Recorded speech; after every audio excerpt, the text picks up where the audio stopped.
तो एक बार फिर से हम आगे लेके आपके लिए लेक्चर नंबर 25। देखो बच्चा, हम लोग ने इसके पहले 24 लेक्चर्स को रिकॉर्ड कर चुके हैं, बट अब ये हमारा है 25वां लेक्चर। इसका मतलब 24 लेक्चर और रिकॉर्ड हो गए हैं।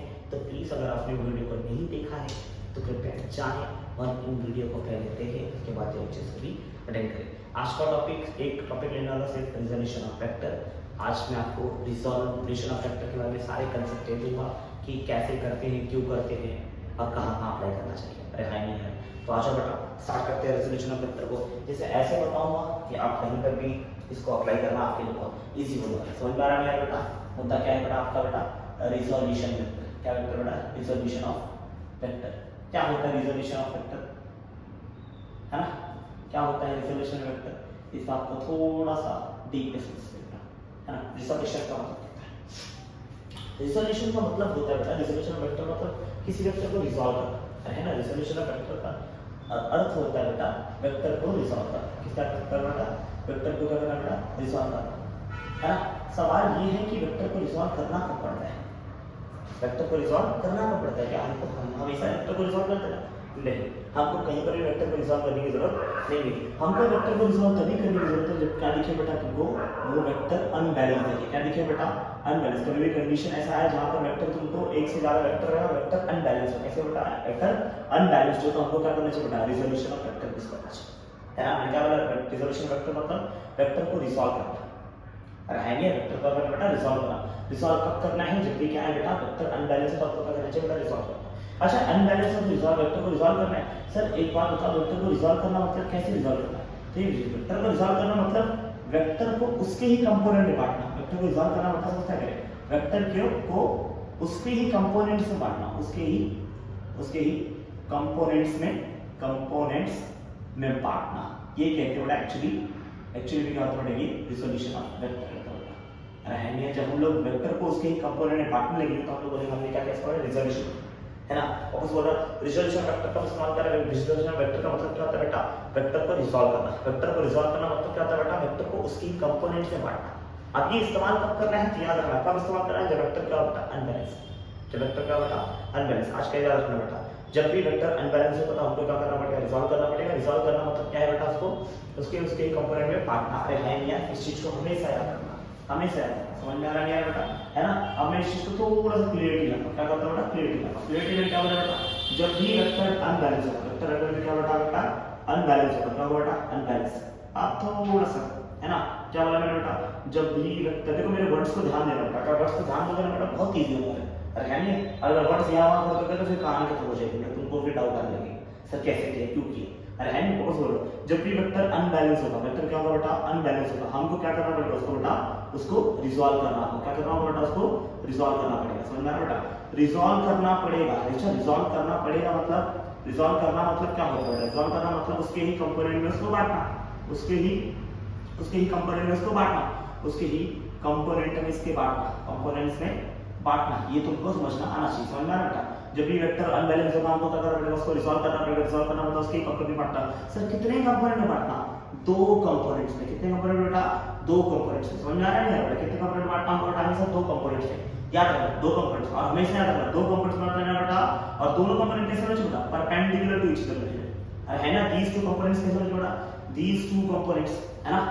जो भी तुम दो कंपोनेंट बांटने वाले हो वो दोनों कंपोनेंट्स कैसे होने चाहिए बेटा? वो दोनों कंपोनेंट्स होने चाहिए बेटा परपेंडिकुलर टू ईच अदर। दोनों कंपोनेंट्स आपस में कैसे होने चाहिए? Perpendicular to each other. ये कंडीशन याद रखना बेटा हमेशा। वेक्टर जब भी अनबैलेंस होगा हमको क्या रिजॉल्व करना पड़ेगा। रिजॉल्व करना मतलब उसके दो कंपोनेंट बांटना, उसके दो कंपोनेंट बांटना मतलब उसके कंपोनेंट बांटना। कितने कंपोनेंट बेटा? दो कंपोनेंट। और दोनों कंपोनेंट कैसे होने चाहिए? These two components are perpendicular to each other. हमेशा दोनों कंपोनेंट परपेंडिकुलर होना चाहिए।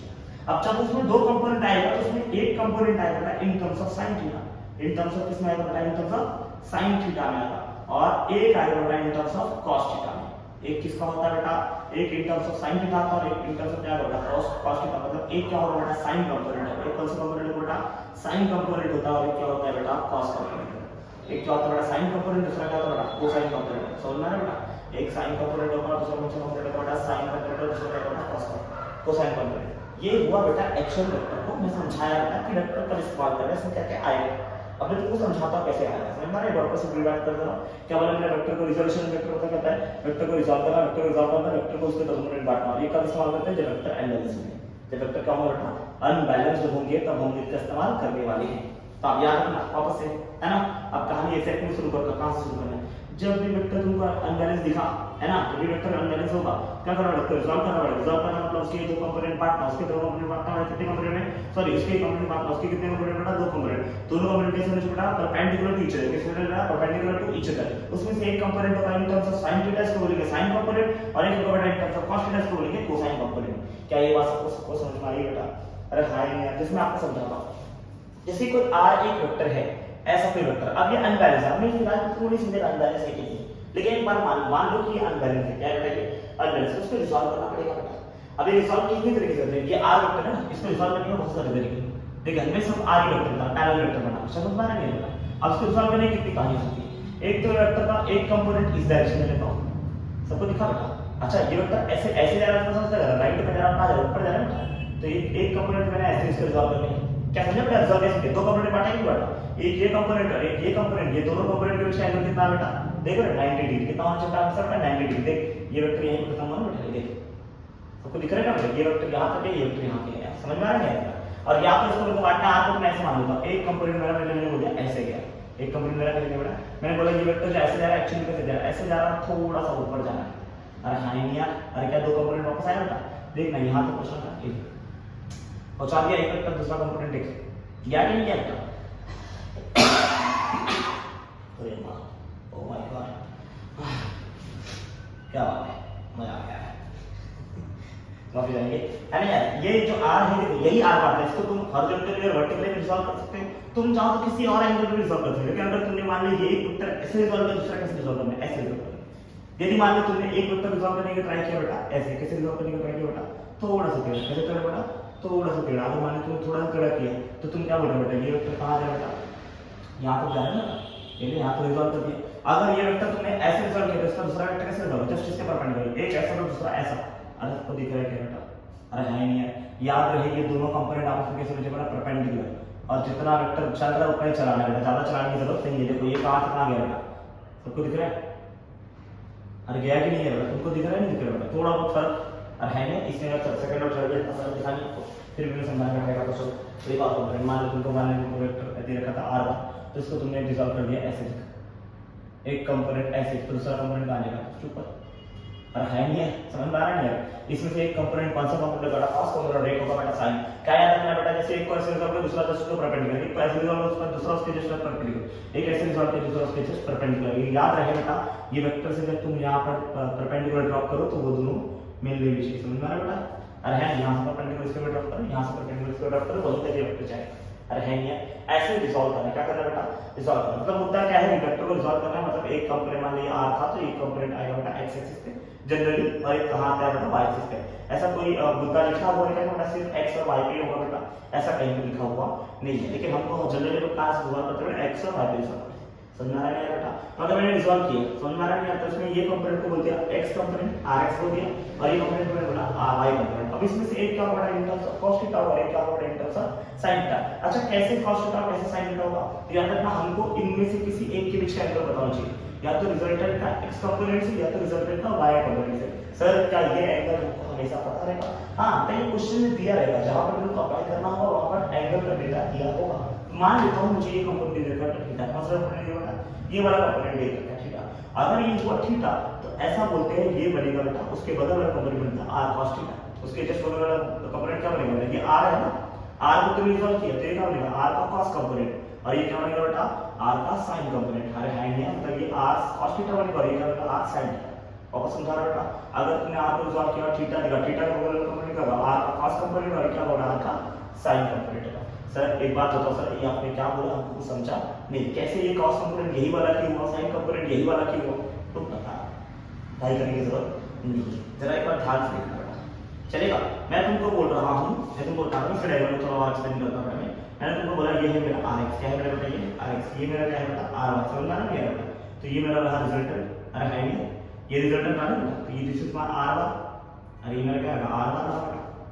तो अगर मेरा ये ry तो मेरा ये भी रहेगा ry रहेगा बेटा, अरे है ना, देखना, अरे याद है पैरेलल वेक्टर को शिफ्ट करो तो वेक्टर का मैग्नीट्यूड और वेक्टर चेंज होता नहीं है। देखिए rx का ये भी क्या बनेगा, rx बनेगा, अरे क्या कहते हैं समझ में, ये r का ये भी r, ये rx का ये भी आर वेक्टर, समझ रहा है? अगर ये थीटा रहा, ये थीटा रहा तो तुम इसको देखो, इसको देखो बेटा, इसको देखिए, ध्यान से देखना बेटा, गलती ना हो। देखिए ये है आर, ये है आर बार, ये है आर एक्स, ये है एंगल थीटा। क्या देखा? राइट एंगल ट्रायंगल दिख रहा है। अगर राइट एंगल ट्रायंगल दिख रहा है तो राइट एंगल ट्रायंगल देख के तुम कितने से जा रहे हो? मैंने बता रखा है, अगर नहीं बता रखा तो एक बार अगर नहीं बता तो एक बार आके देखो। जब भी को राइट एंगल ट्रायंगल दिखे तो कितनी चीजें याद आनी चाहिए बेटा? दो चीजें। एक कौन सा बेटा? ट्रिग्नोमेट्री, दूसरा क्या याद आना चाहिए? पाइथागोरस। अगर तुम इसमें ट्रिग्नोमेट्री लगाओ, क्या लगाओ बेटा? ट्रिग्नोमेट्री लगाओ। एक तो क्या याद आना चाहिए तुमको? ट्रिग्नोमेट्री, और एक क्या याद आना चाहिए? पाइथागोरस। अगर तुम ट्रिगो इस्तेमाल करो तो क्या होगा, अगर तुम पाइथागोरस इस्तेमाल करो तो क्या होगा? याद रखना, ये हमेशा याद रखना। जब भी तुमको राइट एंगल ट्रायंगल दिखे तो एक तो ट्रिग्नोमेट्री याद आना चाहिए और दूसरा क्या याद आना चाहिए? पाइथागोरस याद आना चाहिए। अच्छा, ट्रिग्नोमेट्री कितने कंपोनेंट दिख रहे हैं? देखिए बेटा, जनरली हम क्या करते हैं बेटा? साइन मिलते हैं, कॉस मिलते हैं, टेन मिलते हैं। आज पहले कंपोनेंट में साइन थीटा लगाओ, क्या होगा बेटा? Sine theta. What is formula for sine theta? तो यहां पर साइन थीटा का फॉर्मूला कितना है? साइन थीटा क्या होता है? Opposite upon hypotenuse. अपोजिट मतलब थीटा के सामने वाला साइड, ये अपोजिट बनेगा बेटा। और हैंड में थीटा के बाजू वाला साइड क्या बनेगा? एडजेसेंट बनेगा। और 90 के सामने वाला साइड क्या बनेगा? हाइपोटेन्यूज बनेगा। कई बात तो समझता है। और हैंड में समझता है, ठीक है। साइन थीटा का फॉर्मूला क्या होता है? Opposite upon adjacent. Sorry, opposite upon कितना होता है? हाइपोटेन्यूज होता है साइन का कंपोनेंट। अगर मैं इस बात को ध्यान रखूं तो मेरा अपोजिट कितना दिख रहा है? जरा देखो बेटा, अपोजिट अपॉन हाइपोटेन्यूज होता है नहीं होता बेटा? जरा मेरा अपोजिट देखना, थीटा के सामने अपोजिट कौन है बेटा? आर वाई है। और हाइपोटेन्यूज कौन है बेटा? आर इज माय हाइपोटेन्यूज, तो R Y upon R Y. अगर मैं इसको ध्यान में रखूं तो मुझे फॉर्मूला, मेरा फॉर्मूला क्या दिखेगा? जब इसी चीज को मैं ध्यान में रखता हूं तो मेरा फॉर्मूला कैसे दिखेगा? मैं बोल सकता हूं मेरा आर वाई का वैल्यू, अगर मैं आर वाई ढूंढता, आर वाई कितना है? आर इनटू sin थीटा आएगा कि नहीं आएगा? अरे आर वाई कितना है? आर इनटू sin थीटा आया क्या? तो मैंने ऐसा बोला था, लेकिन एक्चुअली में ऐसा आता है इसलिए ऐसा होता है। तो अगर मैंने sin थीटा ढूंढा तो मुझे इससे क्या मिला बेटा? आर वाई मिला। क्या मिला बेटा? R Y. अगर मैं इसमें cos थीटा ढूंढूं, क्या ढूंढूं बेटा? मैं cos थीटा, तो cos थीटा का वैल्यू कितना होता है? बोलो what is the value of cos theta? बोलो cos थीटा का वैल्यू कितना है? Adjacent upon hypotenuse. Adjacent upon hypotenuse हमने पढ़ रखा है बेटा, है ना? sin थीटा का वैल्यू कितना होता है बेटा? Opposite upon hypotenuse. cos theta की वैल्यू कितनी होती है बेटा? Adjacent upon hypotenuse. और tan थीटा की वैल्यू कितनी होती है बेटा? Opposite upon adjacent. ये तीन चीज हमको पता होनी कम से कम चाहिए। तो आइए हम आगे बढ़ते हैं। अगर मैं अपना cos कंपोनेंट है, cos कंपोनेंट कितना होगा? Adjacent upon hypotenuse. एडजेसेंट कितना दिख रहा है बेटा? rx। और हाइपोटेन्यूज कितना दिख रहा है? r। तो rx अपॉन r। तो अगर यहां पर मैं लिखूं तो मुझे rx की वैल्यू मिल जाएगा। rx की वैल्यू कितनी मिलेगा? r into cos theta. क्या सबको समझ में आ रहा है बेटा? rx का फॉर्मूला कितना है बेटा? r into cos theta.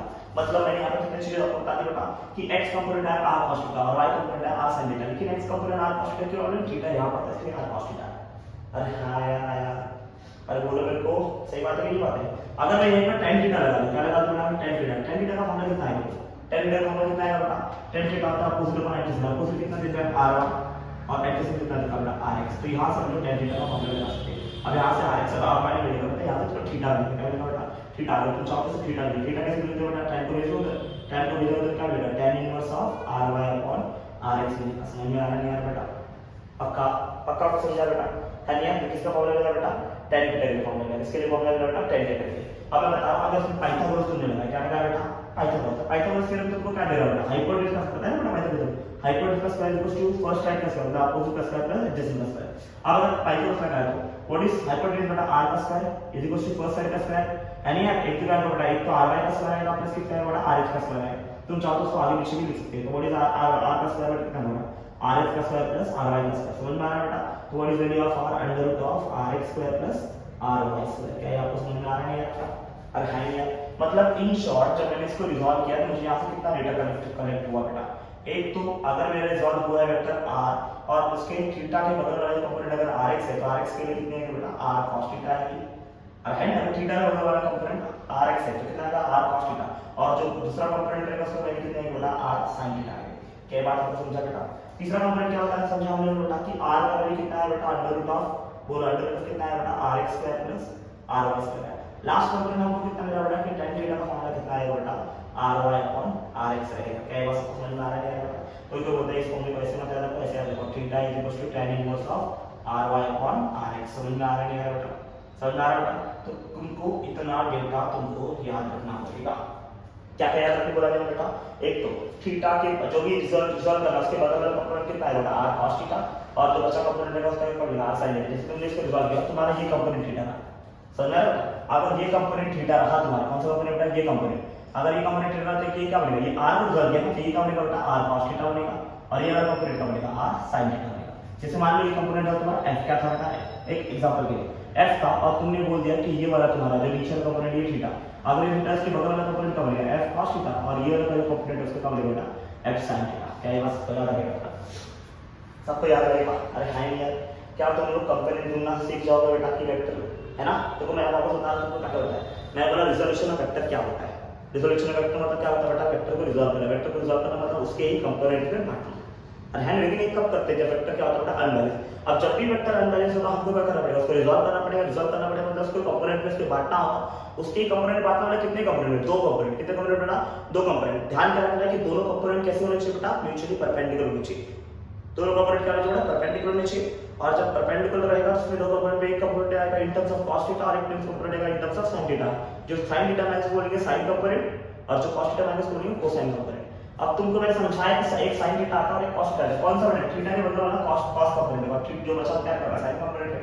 Theta के बदले वाला cos कंपोनेंट जो बचा cos कंपोनेंट बेटा sin कंपोनेंट। लेकिन ऐसा क्यों हुआ? मैंने आपको प्रूव करके दिया कि जो मेरा rx था वो आया मेरा r cos थीटा। तो हमेशा याद रखना थीटा के बदले वाला क्या आएगा बेटा? cos component. ऐसा नहीं है सिर्फ ये ऐसा ये इधर आएगा बेटा। मैं अगर मैं तुम चाहो तो मैं दूसरे तरीके से इसका प्रूफ लिख सकता हूं। समझ में आ रहा है बेटा? पक्का? अरे हाय है यार, सबको समझ में आ रहा है बेटा? तो प्लीज कम से कम आप ये फॉर्मूला देख के आपको इतनी चीजें याद रहनी चाहिए। मैं होप करता हूं कि आपको समझा रहेगा, है ना? इसका एक बार स्क्रीनशॉट लेके मैं इसको रख करता हूं और उसके आगे थोड़ा सा आपको और बताने की कोशिश करता हूं। समझ में आ रहा है यार बेटा? चलो ठीक है, प्लीज एक बार इसका स्क्रीनशॉट लेके हम बढ़ते हैं आगे प्लीज। चलिए थोड़ा और क्लियरिटी देते हैं बेटा आपको। क्या क्लियरिटी देना था मैंने? एक से समझाता आपको बेटा। मैंने बोला था ये r था और ये था बेटा तुम्हारा rx कंपोनेंट और ये था तुम्हारा ry कंपोनेंट। तो हमने देखा था जब ये थीटा था तो ये rx और ये ry कंपोनेंट था तो ये बना था r cos थीटा और ये बना था मेरा r sin थीटा। क्या हमने ये चीज देखा था बेटा? अरे है। तो हमने यहाँ से क्या देखा था? rx के लिए कितनी आई थी बेटा? r cos theta. Actually rx के लिए r cos थीटा नहीं आई थी, हमने पढ़ा था sin थीटा। sin थीटा हमारा कितना आया था बेटा? rx upon r sorry ry upon r आया था बेटा, ry upon r। तो यहाँ से हमने देखा था बेटा कि ry की वैल्यू कितनी होगी थी बेटा? r into sin theta. आया था कि नहीं आया था? जब हमने cos थीटा निकाला तो cos कंपोनेंट हमारा कितना आया था बेटा? बोलो rx upon r आया था। दैट इज इसका आंसर कितना होगा बेटा तुम्हारा बेटा? rx के लिए कितनी है बेटा? rx r into cos theta आया। आया कि नहीं? बाद में मैंने tan थीटा ढूंढा, tan थीटा का फॉर्मूला कितना आया था बेटा? ry upon rx आया था। अरे हां है। तो हमने यहाँ से थीटा की वैल्यू लिखा बेटा कितना बेटा? tan inverse of ry by rx लिखा कि नहीं लिखा? अरे है ना? फिर हमने यहाँ पर और फॉर्मूला देखा बेटा कि रिजल्टेंट का फॉर्मूला कितना आएगा? दोनों जो रहेगा कंपोनेंट rx कंपोनेंट और ry कंपोनेंट का स्क्वायर करके रूट देखोगे तुम्हारा ये रिजल्टेंट आएगा। ये डेटा हमने पढ़ा बेटा जब मेरे को एंगल नीचे वाला दिया था। अगर मान लो एंगल अगर ऊपर वाला दे दिया तब तो क्या हो जाएगा? अगर एंगल मैंने रिजॉल्व कर लिया, ये मेरा r था और मुझे इसका एंगल ये दे रखा है, तो ये मेरा y कंपोनेंट है, ये मेरा x कंपोनेंट है। अब मैंने क्या बोला था तुमको? अगर ये थीटा रहा तो उसके बगल वाला जो मिलेगा थीटा उसके बगल वाला cos कंपोनेंट और जो बचा हुआ कंपोनेंट बेटा sin कंपोनेंट। मैंने ये बात बोली थी बेटा। चलो इस चीज को देखते जाओ, ध्यान से देखते बेटा।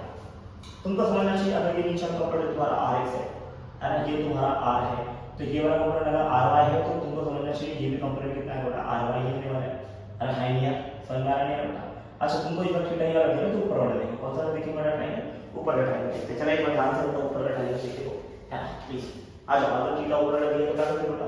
बोलो कि ये है दे रखा है तुमको ry, ये है तुम्हारा r और ये कंपोनेंट कौन सा था बेटा? rx था कि नहीं था बेटा? तुमको ये दे रखा है बेटा थीटा, ये दे रखा है एंगल 90। वापस से तीनों चीजों का बेटा वापस से कोई कहानी। थीटा के बगल वाला क्या बनेगा बेटा? इस बार एडजेसेंट ये बनेगा, ये थीटा के सामने वाला ये बनेगा अपोजिट बनेगा और ये क्या बनेगा? 90 के सामने वाला बनेगा हाइपोटेन्यूज बनेगा। हम सबको पता होना चाहिए sin थीटा का फॉर्मूला कितना होता है? और इस फॉर्मूला में sin थीटा बेटा बोलो sin थीटा का कितना? Opposite upon adjacent sorry opposite upon hypotenuse था ना? sin थीटा का कितना था? Opposite upon hypotenuse. अपोजिट कितना दे रखा बेटा? rx और हाइपोटेन्यूज कितना दे रखा बेटा? r। अगर मैं इसको ध्यान रखूं तो मेरा rx की वैल्यू कितनी आ रही है बेटा? जरा देखो बेटा rx की वैल्यू कितनी आ रही है बेटा? r into sin theta. अरे क्या मैं नहीं बोल रहा था बेटा कि अगर थीटा इतना रहा तो rx की वैल्यू कितनी आएगी? r sin थीटा आएगी। और अगर मैं यहाँ पे cos थीटा लगा तो cos थीटा की वैल्यू कितनी आएगी बेटा? ry upon r आएगा। ry upon r मतलब कितने? ry की वैल्यू कितनी आएगी बेटा? r into cos theta. r into cos theta आएगा कि नहीं बेटा? अरे हाँ नहीं है, मैंने तो बोला था तुमको बेटा इस समय जब थीटा ये रहेगा तो y कंपोनेंट का थीटा के बगल वाला cos कंपोनेंट आएगा, जो बचा हुआ कंपोनेंट आएगा sin कंपोनेंट। ये मैं बोला था तुमको, यहाँ से मैंने प्रूव करके दे दिया। और अगर वापस से मैं यहाँ पर tan थीटा लगाऊं, cos थीटा लगाऊं tan थीटा, तो tan थीटा का फॉर्मूला कितना आएगा? tan थीटा का फॉर्मूला वही रहने वाला है। क्या है बेटा? अपोजिट अपॉन बोलो अपोजिट अपॉन क्या है बेटा? एडजेसेंट।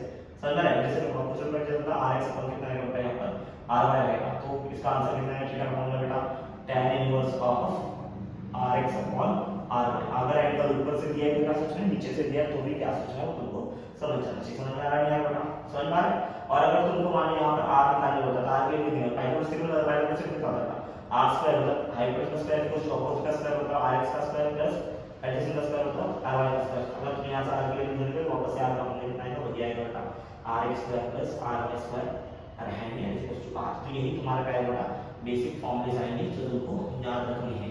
अगर ये कंपोनेंट तेरा थीटा नीचे दिया है तो ये cos और ये sin, थीटा ऊपर में तो ये cos और ये sin। अरे हाई या थीटा निकालने आना चाहिए। थीटा के लिए अगर ऊपर कंपोनेंट दिया है तो क्या आंसर आएगा rx अपॉन ry आएगा। अरे है ना rx अपॉन कितना है ry आएगा। अगर थीटा नीचे लग गया तो कितना आएगा ry अपॉन rx आएगा। अच्छा एक बात बताओ मेरे को, अगर तुमको ऊपर वाला दिया नीचे वाले से क्या फर्क पड़ता है। अगर मान लो तुमको दिया था ये कंपोनेंट 60 डिग्री, कितना डिग्री बेटा 60 डिग्री, तो ये कितना 30 डिग्री ना, तो तुम ये क्या करो नीचे वाला याद रखो ना बेटा, हमेशा याद रखो नीचे वाला। समझ में अगर ये 60 ये 30 डिग्री दे रहा तो ये 60, ये 60 दिया तो ये 30, ये 45 तो ये कितना होगा 45 ना, टोटल सम कितना 90 होना चाहिए बेटा। समझ में आ रहा है बेटा। अगर ये 37 तो ये कितना होना चाहिए बेटा 53 होना चाहिए। अब है ना देखिए समझ में आ रहा है, तुमको 30 दे रखा है तो दूसरा कितना 60 तो टोटल 90 होगा।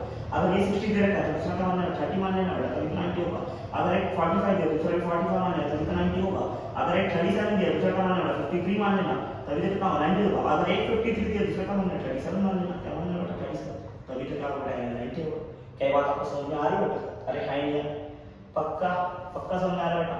मतलब मैंने क्या बोला तुमको ऊपर वाला दिया नीचे दिया उससे फर्क पड़ता नहीं है, तुम किसी भी सॉल्व कर सकते हैं। पर मैं बोलूंगा अगर तुमको ऊपर का मिले तो नीचे का मान सकते हो और नहीं भी मानोगे तो कोई बहुत बड़ा पाप होने वाला नहीं है। तुमको जो कंपोनेंट मानना है कंपोनेंट मान के सॉल्व करो, आंसर निकालो, कोई तकलीफ है बेटा। लेकिन जब भी सॉल्व करोगे तो कुछ चीजें को याद होनी चाहिए। जैसे मैंने तुमको बताया था बेटा 3 4 5 का ट्रायंगल बता दें ना, 3 4 5 का ट्रायंगल याद है। 3 4 5 का ट्रायंगल क्या था 37 डिग्री 53 डिग्री और 90 डिग्री ऐसा कोई ट्रायंगल बताया था मैंने, अगर याद होगा। अरे है नहीं देखो जो छोटी साइड रहेगी उसको 3 होगा और छोटी साइड के सामने एंगल होगा 37 डिग्री। अरे है नहीं फिर एक साइड होगा 4, जो 4 साइड होगा उसके सामने एंगल होगा 53 डिग्री और 90 के सामने वाला साइड कितना होगा 5 है ना।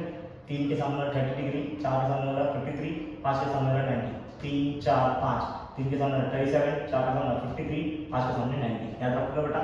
एक ही ट्रायंगल आपको होता है बेटा, ये स्टैंडर्ड ट्रायंगल जो तुमको हमेशा याद आना चाहिए। समझ में आ रहा है बेटा पक्का समझ में आ रहा है बेटा। प्लीज इस ट्रायंगल को कम से कम आप याद रखो बेटा हमेशा।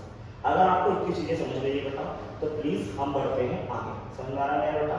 देखो मैं तुमको ज्यादा प्रॉब्लम क्रिएट नहीं करूंगा, मैं तो सीधा बोलूंगा एक चीज का रखो, मैं बोलूंगा इस पे याद रखो, ज्यादा सोचने की जरूरत नहीं। और बेटा कुछ भी यहाँ से इतना याद रखो, जो एंगल दिया है उसके बाद वाला थीटा cos का क्या कंपोनेंट बेटा cos का, और cos का जैसे ये थीटा दे देगा होगा r cos थीटा। समझ में आ रहा है बेटा। और ये कितना होगा r sin थीटा। क्या कहते हैं समझ में आ रहा है। और ये cos का y कंपोनेंट समझ में आ रहा है। और हाइन अगर तुमको एंगल कुछ दिया तो दोनों को डिवाइड कर दो ना, दोनों को डिवाइड कर दो r upon r cos theta upon r sin theta. जब r cos sin theta upon r cos theta divide करो आंसर कितना आएगा बोलो, r sin theta upon r cos theta divide कर दो तो इधर कितना दिख रहा है r y upon r is दिखा नहीं दिखा बेटा। और है नहीं r से आके ऐसे जल्दी में tan थीटा आएगा, यहां पर tan थीटा होगा कितना है बेटा r y upon r x है। समझ में आ रहा है बेटा। और अगर मान लो तुमको अच्छा दोनों में r का फॉर्मूला क्या है सेम ही था ना, r का फॉर्मूला कितना था बेटा r x square plus r y square ही था बेटा।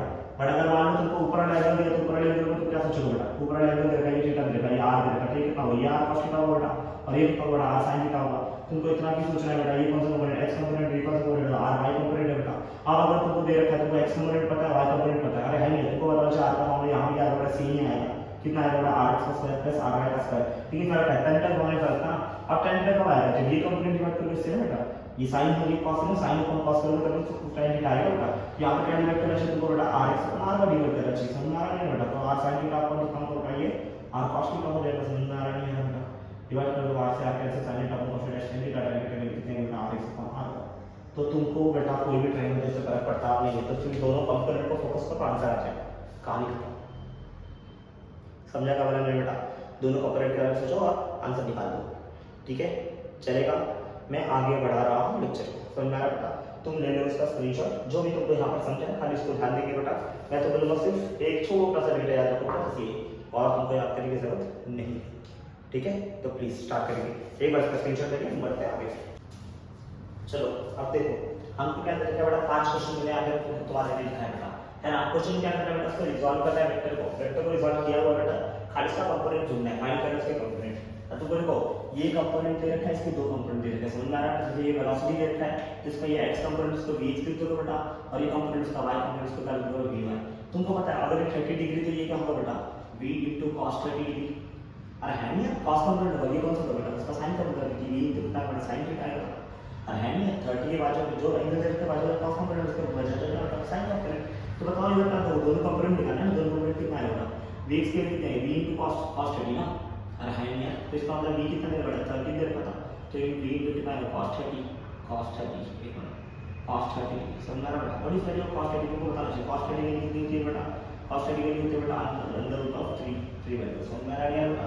अगर ये पुट कर दो व्हाट इज मेरा x कंपोनेंट कितना है 30 कितना है बेटा √3/2 √3/2 मतलब 215 था बेटा, मतलब किस सूत्र में इसका आंसर कितना है बेटा 15 * 3। तो what is your x component कितना है बेटा 15 * √3 है, आया कि नहीं आया बेटा, किसमें आएगा अगर वेलोसिटी कंपोनेंट तो मीटर पर सेकंड में आएगा बेटा। अगर आप ये इसका अगर मैं y कंपोनेंट का y कंपोनेंट कितना दिख रहा है v * sin 30 दिख रहा है, अरे है नहीं है। अच्छा v कितना दे रखा है बेटा 30 दे रखा है, sin 30 कितना होता है हाफ होता है ना बेटा, sin 30 कितना होता है बेटा हाफ होता है, sin 30 होता है आधा, तो आधा पुट के आंसर कितना आएगा 15 आएगा। तो इसका y कंपोनेंट कितना आएगा बेटा 15 मीटर पर सेकंड और x कंपोनेंट कितना आएगा बेटा 15√3 मीटर पर सेकंड। क्या तो ये इसका x और y कंपोनेंट कितना आया, जैसे मान लो तुमको ये दे रखा बेटा 60 डिग्री, कौन सा डिग्री दे रखा बेटा 60। अच्छा चलो मैं बोल दिया तुमको ये वाला 60 डिग्री, इससे क्या होगा जाएगा कुछ फर्क पड़ जाएगा ना, कुछ नहीं फर्क पड़ने वाला है। अगर ये 60 दे रखा है तो ये वाला 4 दे रखा है बेटा, तो ये उसका f * cos कंपोनेंट आएगा और ये कौन सा आएगा उसके जो बचा रहेगा f * sin। अभी फोर्स पर यूज हो गया ना थोड़ा, तो फोर्स का cos कंपोनेंट है, फोर्स का cos कंपोनेंट है sin कंपोनेंट, बट ये क्या दिख रहा है फोर्स का y कंपोनेंट है, ये फोर्स का कौन सा कंपोनेंट है बेटा x कंपोनेंट है। अगर मैं यहाँ सॉल्व करने का ट्राई करूँ तो मेरा x कंपोनेंट की वैल्यू कितनी आएगी बेटा f * sin थीटा, देख रहे हैं ना sin थीटा है कि बेटा, और f की वैल्यू कितना 2 मीटर * sin थीटा मतलब sin कितना बेटा 60 डिग्री दिख रहा है ना, तो इसको 60 माना, अगर इसको 60 माना तो बोली sin 60 की वैल्यू कितनी थी, sin 60 की वैल्यू कितनी थी बेटा √3/2। तो अगर मैं सॉल्व करूँ तो कितना आएगा 2 * √3/2 2 * √3/2 2 से रूट आंसर कितना आएगा √3 आएगा बेटा। तो this will be your x component. अच्छा x कंपोनेंट तो फोर्स ही तो है, आंसर तो कितना है न्यूटन में लिखना है। अब अगर इसका y कंपोनेंट ना y कंपोनेंट कितना आएगा कितना बेटा y कंपोनेंट कितना देगा f cos थीटा आया ना बेटा, तो f cos थीटा तो f की वैल्यू कितनी दे रखी है 2 और cos थीटा की वैल्यू कितनी दे रखी है 60, तो cos 60 से इसमें बेटा since cos 60 की वैल्यू कितनी होती है बेटा आधा होता है 1/2 होता है ना, नहीं पता है बड़ा इंटरमीडिएट टेबल पढ़ ले बेटा कितना आएगा 1/2 लिखो, 2 से कितना आंसर आएगा 1 न्यूटन आएगा। तो इसका y कंपोनेंट कितना आएगा बेटा 1 न्यूटन है, तब कंपोनेंट आएगा 1 न्यूटन। ऐसे देखो तो यहाँ पर दे रखा है इसका x कंपोनेंट दोनों फटाफट जरा देखने बेटा, अगर ये 45 ये कितना होगा इसका x कंपोनेंट कितना है cos कंपोनेंट आएगा, ये एंगल दे रखा है बेटा, तो ये कितना आएगा बेटा f cos 45 आएगा, और ये कितना आएगा y कंपोनेंट इसका बेटा बोलो इसका y कंपोनेंट कितना आएगा sin में आएगा ना, तो कितना आएगा f sin 45 आएगा बेटा। अब तुमको ढूंढना है खाली, तो आज पहले x कंपोनेंट x कंपोनेंट कितना बेटा f cos 45 है ना, क्योंकि थीटा नीचे वाला तो cos 45 का। अब बताओ cos 45 की कितनी होती है बेटा 1/√2 होती है, तो अगर f के लिए तुमको बताया f के लिए कितनी बेटा 5 * √2 दे रखा है, cos 45 1/√2 दे रखा है, √2 से √2 कैंसिल, आंसर कितना है 5 न्यूटन है कि नहीं है बेटा। तो this is your x component, कौन सा कंपोनेंट बेटा x कंपोनेंट। y कंपोनेंट कितना दे रखा है बेटा f * sin 45, और है नहीं sin 45 तो f की वैल्यू कितनी दे रखी है बेटा जरा देखते बेटा। अच्छा sin 45 की वैल्यू कितनी थी बेटा sin 45 की वैल्यू कितनी थी बेटा 1/√2 होती है, अगर मैं पुट कर दो तो f की वैल्यू कितनी बेटा 5 * √2 sin 45 कितना बेटा 1/√2 √2 से √2 कैंसिल, आंसर कितना है बेटा 5 न्यूटन फॉर y कंपोनेंट के लिए आएगा कितनी जगह बेटा। अगर y कंपोनेंट अगर तुमको y कंपोनेंट मिला तो तो कितना आएगा बेटा 5 न्यूटन ही आने वाला है, एक्स्ट्रा आने वाला नहीं आ जाए बेटा। अगर इसको रिजॉल्व करो देखो ये क्या दे रहा है 37 है बेटा, और ये भी फोर्स है तो कितना होगा f * cos, इसका कंपोनेंट कितना है 37 के बाद जाएगा ना बेटा, तो f * cos 37 आएगा बेटा, और ये कितना आएगा बेटा f * sin 37 आएगा। अरे एंगल जो दिया उसके बगल वाला cos कंपोनेंट जो बचा हुआ sin कंपोनेंट ये दे रखा है तुम्हारा x कंपोनेंट है बेटा, ये कौन सा कंपोनेंट बेटा y कंपोनेंट है। तो अगर ढूंढना चाहो तो x कंपोनेंट कितना आएगा fx कितना आएगा देखो बेटा f * cos 37। क्वेश्चन है सर 37 कैसे ढूंढेंगे, तो मैं तुमको बता 3 4 5 का करेंगे, किसका करेंगे बेटा 3 4 5 का, एक साइड रहेगा 3 एक रहेगा 4 एक रहेगा 5, 3 के सामने वाला होगा 37 कितना होगा 37, 4 के सामने वाला 53 याद है बेटा, और जो बचा 90। अब तुमको लगाना है cos कंपोनेंट, अब तुम बताओ यहाँ फोर्स दे कितना है 40 दे रखा है। अच्छा cos 37 cos मतलब समझता है 37 ये है बेटा, cos मतलब होता है बेटा तुमको बताना चाहिए cos थीटा का मतलब कितना होता है बेटा, cos थीटा होता है बेटा एडजेसेंट अपॉन हाइपोटेन्यूज, होता है कि नहीं होता बेटा, यही होता है बेटा। तो अगर मैं एडजेसेंट अपॉन हाइपोटेन्यूज लगाऊं तो कितना इसका एडजेसेंट कितना देख, अगर ये 90 तो क्या बनेगा बेटा हाइपोटेन्यूज बनेगा, और है नहीं ये क्या बनेगा बेटा, अगर 37 के हिसाब से देखो तो क्या बनेगा एडजेसेंट बाजू ये बनेगा बेटा, इसका आंसर कितना है 4/5 आ जाएगा, 4/5 है ना, समझ में आ रहा है नहीं बेटा। अरे हाँ cos 37 कितना आएगा आंसर बेटा बोलो एडजेसेंट अपॉन हाइपोटेन्यूज, एडजेसेंट कितना दे रखा है बेटा, देखिए एडजेसेंट दे रखा है 4 और हाइपोटेन्यूज बेटा 5 तो आंसर कितना आएगा 4/5 कर 5 8 सा 40 और है ना 8 चौक का बड़ा 32 मीटर और है तेरा x कंपोनेंट कितना है 32 मीटर है कितना निकला है 32 और अगर y कंपोनेंट में ढूंढो तो y कंपोनेंट कितना आ जाएगा देखो y कंपोनेंट कितना होगा f into sin थीटा था बेटा तो sin थीटा होगा sin 37 अब बताओ sin 37 होगा कितना sin थीटा होगा कितना ऐसे तो देखिए sin थीटा कितना होगा अपोजिट अपॉन हाइपोटेन्यूज अब 37 का अपोजिट क्या दिख रहा है बेटा 3 दिख रहा है तो 3 अपॉन हाइपोटेन्यूज कितना दिख रहा है 5 दिख रहा है तो इसका वैल्यू ये हो जाएगा बेटा f to into 40 की into कितना है 3 अपॉन 5 आ जाएगा 3 अपॉन 5 मतलब 5 8 सा 40 और 8 3 सा 24 अरे है ना 24 होता है कि तो y मतलब कितना है 24 न्यूटन आया कि नहीं समझ में आ रहा है आपका अगर मैं आप इसको देखो तो मेरा आखिरी क्वेश्चन बताइए अगर मैं ये 53 राइट करता हूं f into cos 53 होगा बेटा f into cos 53 डिग्री होगा और ये जो है sin कंपोनेंट आएगा f into sin 53 आएगा बेटा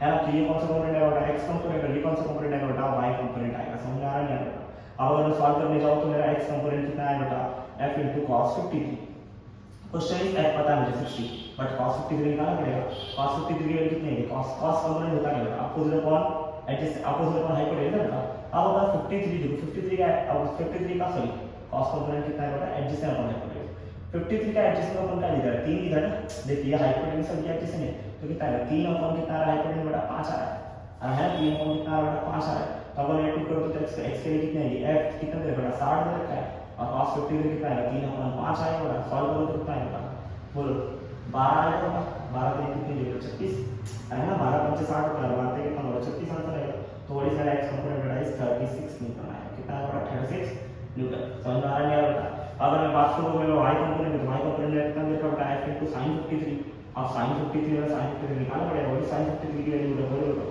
sin की वैल्यू क्या अपोजिट अपॉन हाइपोटेन्यूज अब 53 का अपोजिट कौन है बेटा 4 है और हाइपोटेन्यूज का 90 के सामने हाइपोटेन्यूज बेटा कितना है बेटा 5 दे रखा है अगर मैं लिख दूं तो कितना आएगा y कंपोनेंट कितना है f दे रखा है कितना 60 है ना ये कितना है 4 अपॉन 5 वापस सॉल्व करो 12 5 60 ना हमारा वैल्यू है 12 चौक कितना होगा 48 तो y कंपोनेंट कितना आएगा बेटा 48 न्यूटन आएगा समझ में आ रहा है बेटा इस प्रकार से मैंने आपको यहाँ पर ये समझाना है कि वेक्टर को रिजॉल्व करना है और कैसे इसको ढूंढना है या रिजोल्यूशन करके क्या ध्यान रखना है बेटा कि एक तो कौन सा वेक्टर रिजॉल्व करना है ये मुद्दा क्या ध्यान रखना है बेटा कि कौन सा वेक्टर रिजॉल्व करना है और उसके बाद उसके दो कंपोनेंट आएंगे दोनों कंपोनेंट का मतलब 90 डिग्री बनना चाहिए अरे मैं इसमें एक साइन कंपोनेंट होगा एक कंपोनेंट होगा कॉस कंपोनेंट होगा जो थीटा के बदल वाला होगा वो होगा कॉस कंपोनेंट जो थीटा जो बचा क्या आएगा बेटा साइन कंपोनेंट होगा अरे है नहीं यार क्या ये बात सबको याद रहेगी कि मगज में जा रही है बात बेटा अगर जा रही तो बहुत अच्छी बात है समझ में आ रहा है बेटा यहाँ पर आपको ये समझा इसके अंदर आपको दो केस दे रहा हूँ कितने केस दे रहा हूँ बेटा दो केस तीसरा आपको समझाता हूँ कि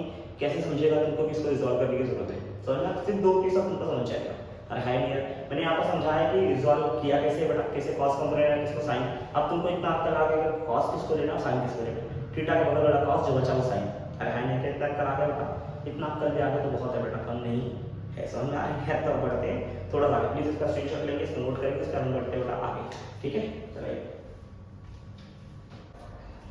चलो चलो चलो ये दो केस दे रखा है आपको बेटा ये केस 1 और ये केस 2 एक एक करके दोनों केस समझते हैं और आपको फिर समझाना होगा कि कैसे किसको रिजॉल्व करना चाहिए और है नहीं रिजॉल्व करना चाहिए किसको करना चाहिए और है नहीं और कैसे रिजॉल्व करना चाहिए जैसे समझो इस ये बॉडी का पर्टिकुलर ब्लॉक दे रखा है जिसके ऐसे परपेंडिकुलर ये सरफेस है समझ में आ रहा है ना ये इंक्लाइन सरफेस कौन सा सरफेस होता है इंक्लाइन है ना ऐसा कोई टेढ़ा सरफेस है इसको मैंने क्या करते हैं बेटा ब्लॉक बोलते हैं क्या करते हैं बेटा ब्लॉक समझ में आ रहा है समझ में आ रहा है देखो अब जैसे हमारा बेटा ये मेरा इंक्लाइन सरफेस है इसको मैंने ये वाला रखते हैं बेटा तो इसका कितने फोर्स लगते हैं एटम में बेटा 3 फोर्स लगते हैं समझ में आ रहा है कितने फोर्स लगते हैं बेटा 3 एक तो mg जा रहा है नीचे mg कहां है बेटा नीचे नॉर्मल डायरेक्शन एक्ट है इसके जस्ट परपेंडिकुलर और फ्रिक्शन फोर्स लग रहा है ऊपर की तरफ लेकिन एक फोर्स जो इसको इधर की तरफ खींच रहा है अरे हां इंडिया ये इसमें बैलेंस है इसमें बैलेंस है कि नहीं बेटा बैलेंस इसको मतलब समझते हैं अगर कोई फोर्स नीचे लग रहा है तो कोई फोर्स ऊपर भी लग रहा है अगर कोई फोर्स ऐसा लग रहा है तो कोई फोर्स ऐसा भी लग रहा है कोई फोर्स इधर लग रहा है तो कोई फोर्स इधर भी लग रहा है हर जगह फोर्स नीचे लेके बेटा सेम रहेंगे अरे हां इंडिया इस चीज को ध्यान रखना है अब तुम देख के लग रहा है नॉर्मल ऐसा है इसका मतलब नीचे भी कोई फोर्स लगता होगा अगर फ्रिक्शन ऐसा है तो इसके नीचे भी कोई फोर्स लगता होगा तो तुमको क्या करना है ये mg बैलेंस करना है कैसे होगा देख के बताओ बेटा क्या सब एक दूसरे को फोर्स बैलेंस है फोर्स बैलेंस कब होगा जैसे मान लो इधर से 5 मीटर लगा तो इधर से कितना लगना होगा बेटा 5 मीटर ही लगना चाहिए अब देख के अगर नॉर्मल रिएक्शन को कोई बैलेंस तो कर रहा है नहीं बेटा फ्रिक्शन को कोई बैलेंस करना तो है नहीं बेटा और mg को कोई बैलेंस कर रहा नहीं है तो तुम क्या करो इसमें से किसी एक को रिजॉल्व करो अच्छा एक को रिजॉल्व करके कितना कंपोनेंट आएगा दो कंपोनेंट आएगा अरे आएगा कि नहीं बेटा किसी भी एक को रिजॉल्व करेंगे कितने कंपोनेंट आएगा, 2 कंपोनेंट आएगा। और ट्राई करो 2 कंपोनेंट अगर आ रहा है तो उसमें से एक को दोनों कंपोनेंट क्या करेंगे, दोनों को बैलेंस करेंगे। तो इसमें तो किसको रिजॉल्व करना चाहिए, तुम सोचो, अपने दिमाग लगाओ, सोचो तुम किसको रिजॉल्व कर सकते हो। देखो अगर तुम मेरी मानो तो तुम एनजी को रिजॉल्व करो, किसको रिजॉल्व करोगे, एनजी। एक कंपोनेंट ऐसा बनाओ जो नॉर्मल को बैलेंस करे। देखो क्या है, ये देखते हो ये कंपोनेंट जो नॉर्मल को बैलेंस करे, अगर एक नॉर्मल को चेंज हो जाए ज्यादा नहीं जाएगा।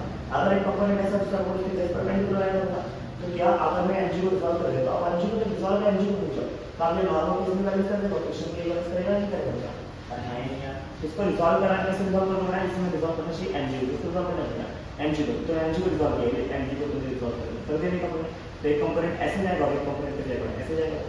अरे है नहीं यार, इसमें हम तरह फोर्स कैसे दिख रहा है, एक फोर्स प्रेशर फोर्स इधर दिखेगा बेटा, एक फोर्स दिखेगा तो इधर, एक फोर्स इधर दिखेगा इधर, और एक फोर्स दिखेगा इधर। आप सबको रिजॉल्व करके एनजी को, तो एनजी को देखो तुम नहीं, अब तुमको क्या देख के लग रहा है ये कंपोनेंट किसको बैलेंस करेगा, नॉर्मल को, और फ्रिक्शन को कौन बैलेंस करेगा, ये कंपोनेंट। लेकिन सवाल है सर ये कंपोनेंट क्या होगा, इसमें से एक कंपोनेंट पास होगा, एक कंपोनेंट का साइन होगा, लेकिन मुद्दा ये है कि कौन पास बनेगा कौन साइन बनेगा, वो कैसे डिसाइड करेगा कौन पास कौन साइन। देखो या तो तुमको ये एंगल पता होना चाहिए या तो ये एंगल पता होना चाहिए, कोई तो एक एंगल तुमको पता होना चाहिए। अरे है नहीं, अब पता करो कौन सा एंगल क्या रहेगा। अरे है नहीं, एक कंपोनेंट पता होता, एक एंगल पता चलेगा, कोई भी एंगल में क्या लगा पता करो, कैसे पता करो। देखो मैं तुमको समझाऊंगा, अगर तुम्हारा ये ऐसा था एंड ये ऐसे टाइप कर दो ना, और ये आगे जा रहा है, देख रहे हो आगे जा रहा है, क्या जा रहा है देखो, है ना। और तुमने बोला ये एंगल कितना बड़ा एंगल थीटा, ये दिख रहा है ना 90, अरे 90 एक प्रोडक्ट नहीं होता। अगर देखो ये थीटा है और ये 90 है तो ये क्या बनेगा, इसको मान लो x मान लो, कितना मान लो x, ये वाला एंगल कितना मान लो y। अब देखो कोई तो एक तुमको मिल जाएगा बेटा दोनों। अगर मैं इस ट्रायंगल को देखो, इसको देखो मैंने बताया इस ट्रायंगल को, तो इस ट्रायंगल को मुझे देख के क्या लगेगा, इस ट्रायंगल को मुझे देख के लगा कि तब तक तुमको पता है ट्रायंगल के तीन एंगल का सम कितना होगा, 180 डिग्री होगा, पता है ना बेटा, sum of the angles of the triangle कितना 180 डिग्री। अगर अच्छा देखो इसमें तीन कितने एंगल दिख रहे हैं, एक एंगल दिखा x, एक एंगल दिखा थीटा और एक एंगल दिखा 90, इन तीनों का सम कितना आना चाहिए, 180 आना चाहिए। इस हिसाब से तुम्हारा देखो तुम क्या करोगे, x प्लस थीटा कैसे करोगे बेटा, ये 90 चल जाएगा तो 180 माइनस 90 हो जाएगा, 180 माइनस 90 कितना है, 180 90 का 90 बचेगा, तो x प्लस थीटा वैल्यू कितनी है 90, और x की वैल्यू कितनी है 90 माइनस थीटा आएगी कि नहीं। तो तुमने यहाँ से x की वैल्यू ढूंढ ली, ये कंपोनेंट तुमने ढूंढ लिया, तुमको पता है कि ये एंगल जो आ रहा है बेटा वो कितना है बेटा 90 माइनस थीटा।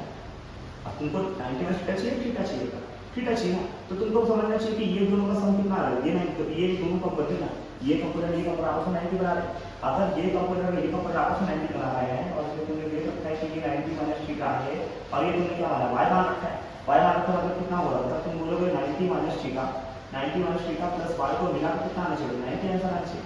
अब बोलो 90 उधर को उधर भेज दो बेटा, होगा थीटा को इधर देखो तो ये 90 इधर जाएगा, ये 90 इधर जाएगा तो माइनस 90, ये माइनस थीटा हो जाएगा तो प्लस थीटा रहेगा, 90 प्लस 90 कैंसिल हो माइनस 90 कितना आएगा थीटा, ये नहीं होगा।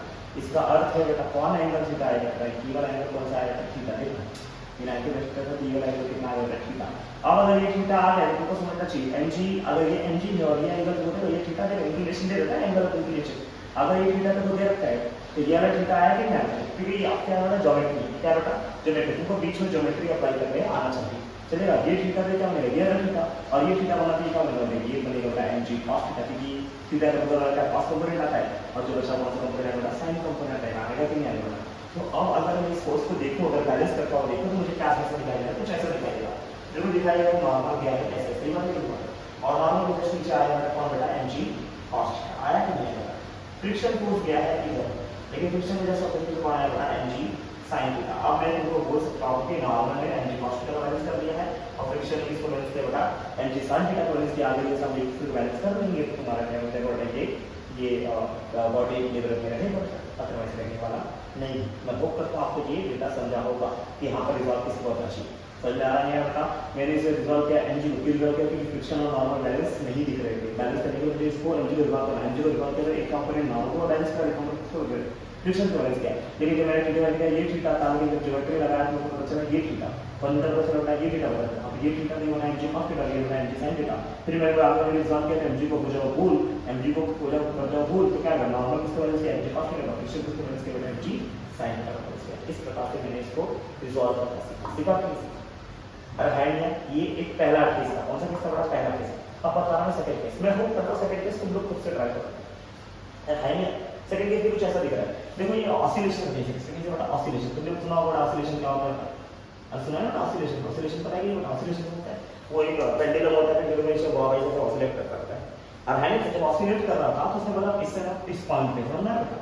आज जब ऑसिलेट करता है, मान ले उसने पहले इस बॉब को इधर खींचा है, समझ में आ रहा है? इधर खींच रहा है, इधर खींच रहा है, तो उसने जो फोर्स लगाया वो एफ फोर्स लगाया। एफ क्या होता है? Force applied on the body. इस बॉडी में कितना फोर्स लगता है? एफ फोर्स लगता है। टेंशन रस्सी में क्या करता है? ऊपर टेंशन गया, रस्सी के ऊपर क्या करता है? टेंशन गया। तो वो समझाता हूं, है ना? तो एक तो वो समझाता हूं मैं, मेरा पापा ने ग्राफ मार के रखा है। अरे यार चलो मैं आज वीडियो में आपको दिखाता हूं। बॉब समझा रहा बेटा? बॉब दिखाता से समझाता कि यहाँ पर क्या कर रहा है? एक फोर्स से मैं खींच रहा हूँ, एक फोर्स कहाँ जा रहा है? रस्सी में लग रहा है। कहाँ लग रहा है? रस्सी में लग रहा है। समझ में आ रहा है? इसमें कुछ मान लीजिए तुम्हारा बॉब कौन है बेटा? ये बॉब। समझ में आ रहा है? तो अगर मैं इस बॉब को, अगर मेरे को मान लीजिए ये तरह, हाँ, अगर मैं इसको यहाँ ले जाना चाहूँ तो मुझे यहाँ पर एक फोर्स लगाना पड़ेगा। जब मैं इसको मैं खींचता हूँ इस डायरेक्शन में, तो मैंने फोर्स कहाँ लगा है? इस डायरेक्शन में लगाया। तो ये कौन सा फोर्स आ रहा है? एफ। लेकिन क्या उस समय इसके ऊपर कोई फोर्स लगता होगा? शायद इस रस्सी के ऊपर, हाँ, इस रस्सी के ऊपर कुछ ना फोर्स लगेगा। अरे है ना, कुछ ना कुछ फोर्स इस रस्सी पे भी लगेगा। बट क्या इस बॉडी का वेट भी नीचे एक्ट करता होगा? हाँ, इस बॉडी का वेट भी एक्ट करता होगा, नीचे एक्ट करता है। हमेशा बॉडी का वेट कैसे एक्ट करता है? नीचे की डायरेक्शन में एक्ट करता है। मैंने फोर्स कहाँ लगा है? इस डायरेक्शन में, लेकिन उसमें रस्सी में फोर्स लगा है इस डायरेक्शन में। और मैं मान के चल रहा हूँ, जो मैंने ऐसा किया है बेटा, जब मैंने ऐसा किया है, और है नहीं, मैंने ऐसा करके रखा है, तो इसमें सारे फोर्सेस बैलेंस है। सारे फोर्सेस बैलेंस कब होंगे? जितना मैं फोर्स लगा उसके ऊपर इतना इधर भी एक फोर्स होना चाहिए, जितना टेंशन लग रहा है उतना ही इधर अपोजिट डायरेक्शन में कोई फोर्स होना चाहिए। मैंने कहा बोला ये बैलेंस सिस्टम का आता है। ये बैलेंस सिस्टम का मतलब है जितना टेंशन ऊपर लग रहा है उतना ही नीचे कोई फोर्स होना चाहिए, जितना फोर्स मैं लगा रहा हूँ उतना ही फोर्स यहाँ भी कोई होना चाहिए। अब अगर तेरे को ऐसा चाहिए तो इसको रिजॉल्व करना पड़ेगा। अब रिजॉल्व करना पड़ेगा ही नहीं, रिजॉल्व कर देगा। इसको रिजॉल्व करना पड़ेगा एनजी को। जब तू एनजी को रिजॉल्व करेगा तो एक काम, या तो ये एंगल बताना चाहिए, या तो एंगल बताना चाहिए। एंगल कहाँ से मिलेगा? देखना उल्टा एंगल देगा थीटा। अगर एक थीटा दिया तो कौन सा थीटा बेटा? देख चल, देखा जरा देखना, ऐसा एक लाइन ये बेटा, अगर ये थीटा है तो ये भी क्या बनेगा? थीटा बनेगा ना। और है नहीं, देखा पैरेलल लाइंस को अगर कोई एक लाइन इंटरसेक्ट करेगा, एक लाइन से इंटरसेक्ट करो तो ये एंगल दोनों क्या बेटा? बेटा दोनों एंगल का बनेगा सेम एंगल। समझ में आ रहा है बेटा? समझ में आ रहा है? अरे है नहीं यार, ठीक है? तो दोनों एंगल का बनेगा सेम। तो अगर ये एंगल थीटा तो कौन सा एंगल थीटा बेटा? कौन सा एंगल बेटा? ये नीचे वाला एंगल क्या बनेगा बेटा? थीटा बनेगा। अरे हाई नहीं यार, सबको समझ में आ रहा है बेटा? क्योंकि क्या देखना चाहिए बेटा? पैरेलल देखना बेटा, ये दोनों लाइन पैरेलल है बेटा, और ये एक ही लाइन दिखना मेरे को। और है नहीं, जो एंगल इससे बना रहे हैं, ये एंगल इससे बनाएंगे बेटा। देखना, जितना एंगल इससे बनाएंगे उतना एंगल का बनेगा बेटा, सेम एंगल इससे बनाएगा बेटा, इससे बनेगा। समझ रहा बेटा? ये दोनों का एंगल बनेगा सेम बनेगा। अगर ये थीटा बना तो ये कौन देगा? mg cos थीटा बन जाएगा, और ये क्या बन जाएगा? mg sin theta. तो अगर मैं अब इसको देखूं तो इसमें क्या लिखा? मेरे को बेटा f फोर्स ऊपर दिखा, तो यहाँ क्या दिखा बेटा? mg sin थीटा दिखा। दिखा कि नहीं दिखा बेटा? तो f को किसने बैलेंस किया बेटा? mg sin थीटा है। ऊपर दिखा तो जैसे टेंशन, तो इधर कौन आया बेटा? mg cos थीटा आया कि नहीं आया? तो एक टेंशन को बैलेंस किया बेटा mg cos थीटा ने, और फोर्स को बैलेंस किया बेटा mg sin थीटा ने। इस तरह से हमने फोर्स को बैलेंस किया। लेकिन हमने यहाँ रिजॉल्व किया, क्यों रिजॉल्व किया? कि पहले हमको दिख नहीं रहा था कि क्या बेटा बैलेंस है कि अनबैलेंस है। अरे हाय नहीं क्या समझ में आ रहा नहीं आ रहा बेटा? पक्का? मतलब अब मैं अगर तुमको चाहूँ तो पूरा मुद्दा बताता हूँ, है ये डेटा में आखिरी मुद्दा बताता हूँ। कब अप्लाई करना है बेटा? कब अप्लाई करना है रिजोल्यूशन वेक्टर? जब भी क्या लिखे बेटा? जब भी क्या लिखे बेटा? जब भी तुमको वेक्टर अनबैलेंस दिखे, वेक्टर क्या लिखे बेटा? अनबैलेंस दिखे, तो तुमको क्या करना चाहिए? तुमको उसको करना चाहिए, रिजॉल्व करना पड़ेगा। क्या करना पड़ेगा बेटा? रिजॉल्व करना पड़ेगा। करना पड़ेगा नहीं करना पड़ेगा? तुमको क्या करना पड़ेगा? रिजॉल्व करना पड़ेगा। अगर रिजॉल्व करना पड़ेगा तो क्या? रिजॉल्व करना मतलब उसके ही कंपोनेंट में बांटना, उसके ही, है ना, उसके ही कंपोनेंट में बांटना पड़ेगा, उसके ही कंपोनेंट्स में बांटना होगा, कंपोनेंट्स में बांटना होगा। समझ रहे हो? बांटना क्या होगा बेटा? बांटना पड़ेगा। समझ में आ रहा है? क्या बांटना पड़ेगा बेटा? बांटना पड़ेगा। कितने कंपोनेंट बेटा? दो कंपोनेंट। क्या कितने कंपोनेंट बेटा? दो कंपोनेंट। जब भी तुम दो कंपोनेंट में बांटोगे तो दो कंपोनेंट कैसे बना? दोनों कंपोनेंट का बेटा, दोनों कंपोनेंट कैसे बना? these two components कैसे बना? these two components कैसे बना? components कैसे बना? are perpendicular to each other। कैसे बने? perpendicular to each other, एक दूसरे के साथ परपेंडिकुलर। और जब भी परपेंडिकुलर एक कंपोनेंट का होगा, एक कंपोनेंट का in terms of sin theta में, एक किसमें होगा in terms of sin theta में होगा बेटा, और एक किसमें होगा in terms of cos theta में, एक किसमें होगा in terms of cos theta में। समझ में आ रहा है बेटा? कौन sin थीटा? जो sin थीटा में उसको बोलेंगे sin कंपोनेंट, जो sin थीटा में उसको बोलेंगे sin कंपोनेंट बोलेंगे बेटा, और जो cos थीटा में उसको बोलेंगे cosine कंपोनेंट। कौन सा कंपोनेंट बोलेंगे बेटा? cosine component. समझ में आ रहा है बेटा? समझ में आ रहा है बेटा? sin कंपोनेंट कौन बनता है? देखो जो थीटा के बगल वाला, क्या लिखा बेटा? थीटा के बगल वाला। अरे है यार, थीटा के बगल वाला बनेगा कॉस कंपोनेंट, और जो बचा क्या बनेगा बेटा, जो बचा वो क्या बनेगा बेटा, जो बचा वो क्या बनेगा बेटा, साइन कंपोनेंट बनेगा, है ना। क्या ध्यान रखना है बेटा, जब भी इनको रिजॉल्व करना पड़ेगा तो वो दो चीज वहां पर देना चाहिए था। एक कितनी चीज रिक्वायरमेंट है बेटा, रिक्वायरमेंट कितनी चीजों के लिए कितना तुमको समझा बेटा, क्या क्या तुमको बहुत जरूरी है। एक तो वो वेक्टर पता होना चाहिए बेटा, कौन सा वेक्टर जिसको रिजॉल्व करना है, कौन सा वेक्टर बेटा जिसको रिजॉल्व करना है, जिसको रिजॉल्व करना हो वेक्टर पता होना चाहिए, है ना, रिजॉल्व करना है नहीं, क्या पता होना चाहिए, एक तो वेक्टर जिसको रिजॉल्व करना हो बेटा, दूसरा बेटा एक एंगल, कितना पता होना चाहिए, एक एंगल। तो रिक्वायरमेंट तुम्हारी दो चीज की बेटा, एक वेक्टर जिसको रिजॉल्व करना होगा, दूसरा क्या होना चाहिए, एक एंगल पता होना चाहिए। अगर एक वेक्टर तुमको एक वेक्टर और एक एंगल पता है तो तुम लोग इसको रिजॉल्व कर सकते हो। मैंने यहाँ समझा तुमको फोर्स और टेंशन वाले का एनजी रिजॉल्व करना चाहिए, लेकिन एनजी रिजॉल्व तो किया मैंने, लेकिन मुझे जब एनजी कॉस कंपोनेंट डिसाइड करना था थीटा मुझे जरूरत पड़ी, मतलब क्या क्या रिक्वायरमेंट होता है, एक तो वेक्टर चाहिए और क्या चाहिए बेटा, एक एंगल चाहिए। एक वेक्टर और एक एंगल रहा था तो हम लोग क्या कर सकते हैं बेटा, इसको इजीली रिजॉल्व कर सकते हैं। यही था पूरा रिजोल्यूशन ऑफ वेक्टर। समझ में आ रहा है? होप करता हूं आपको ये वीडियो पसंद आया होगा। अगर पसंद आया है तो अपने फ्रेंड्स में इसको जाके शेयर करो बेटा, और है नहीं सबको बताओ कि शेयर आया, शेयर समझ में आ रहा है बेटा, ठीक है। तो इस तरीके से मैंने आपको रिजोल्यूशन वेक्टर को मेरे हिसाब से मैंने जो भी कंटेंट आपको देना चाहिए वो कंटेंट मैंने आपको देने की ट्राई पूरी कोशिश की है। समझ में आ रहा है बेटा? अब इसको आप जितनी जगह अप्लाई करोगे उतना आपको और क्लियरिटी आता जाएगा, है ना। मुद्दा यही है बेटा, अगर जिसको ये चीज समझ जाएगा आधा बेसिक उसका क्लियर, जिसने ट्राई कर लिया पूरा बेसिक क्लियर। समझ में आ रहा है बेटा? इसीलिए मेरा भाई ले रहा है तुमको बेटा बेसिक लेक्चर, बेसिक मैथ्स इतना बेसिक करेंगे बेटा कि बेसिक इतना आ जाए कि सामने कोई कुछ भी पढ़ाता रहे उसका बेसिक अपने को पता होना चाहिए, अपन आराम से उसको सॉल्व कर सके। समझ में आ रहा है बेटा? है नहीं यार? और समझ में आ गया तो वीडियो को लाइक करें, शेयर करें, सब्सक्राइब करें, और मन करे तो अपने दोस्तों को भाई शेयर करें, कोई मतलब हो गया, है ना। फालतू बातें नहीं करते बेटा। मिलते हैं अगले लेक्चर में। अगला लेक्चर होगा बेटा वेक्टर का नेक्स्ट लेक्चर, जिसमें मैं सिखाऊंगा तुमको, है ना, डॉट प्रोडक्ट और क्रॉस प्रोडक्ट। अरे हाँ, किसी मुद्दा करेंगे फोकस बेटा, डॉट प्रोडक्ट में किससे बेटा, क्रॉस प्रोडक्ट में। अरे हाँ नहीं यार, फिर बहुत सारी चीजें बचा है बेटा, अभी खत्म हुआ लेक्चर नहीं है। मिलते हैं अगले लेक्चर में, तब तक के लिए देखते रहिए आने से मिलते हैं। जय हिंद, जय महाराष्ट्र।